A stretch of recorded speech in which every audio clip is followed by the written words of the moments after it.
16 বছরের সংসার, ভালোবাসার গল্প, হাসি খুশি একটি পরিবার। কিন্তু হঠাৎই সবকিছু যেন শেষ হয়ে গেল এক মর্মান্তিক ঘটনায়। অভিনেতা জাহের আলভীর স্ত্রী ইকরা আজ দুপুরে নিজ বাসায় আত্মহত্যা করেছেন বলে জানা গেছে।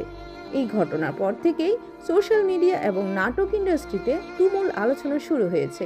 কিছুদিন ধরেই শোনা যাচ্ছিল অভিনেত্রী তিথির সাথে জাহের আলভীর ঘনিষ্ঠ সম্পর্কের গুঞ্জন, যদিও বিষয়টি নিয়ে কেউ আনুষ্ঠানিকভাবে কিছু স্বীকার করেননি।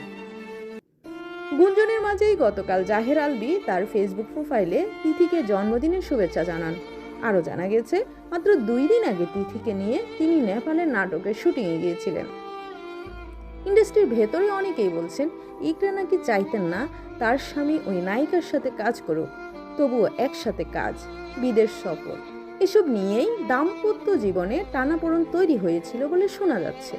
2010 সালে মাত্র 19 বছর বয়সে পরিবারের বিরুদ্ধে গিয়ে ইকরা বিয়ে করেছিলেন জাহের আলভীকে।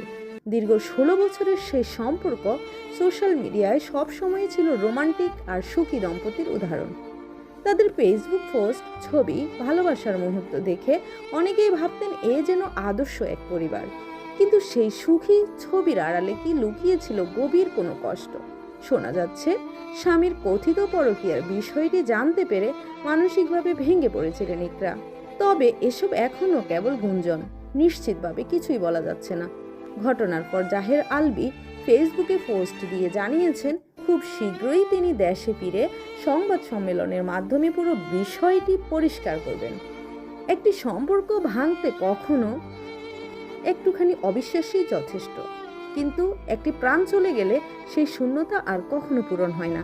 আসল সত্য জানতে আমাদের অপেক্ষা করতে হবে আনুষ্ঠানিক বক্তব্যের জন্য। আপনার মতামত কি কমেন্টে জানাতে পারেন। আর এ ধরনের আপডেট পেতে চ্যানেলটি সাবস্ক্রাইব করে পাশে থাকুন।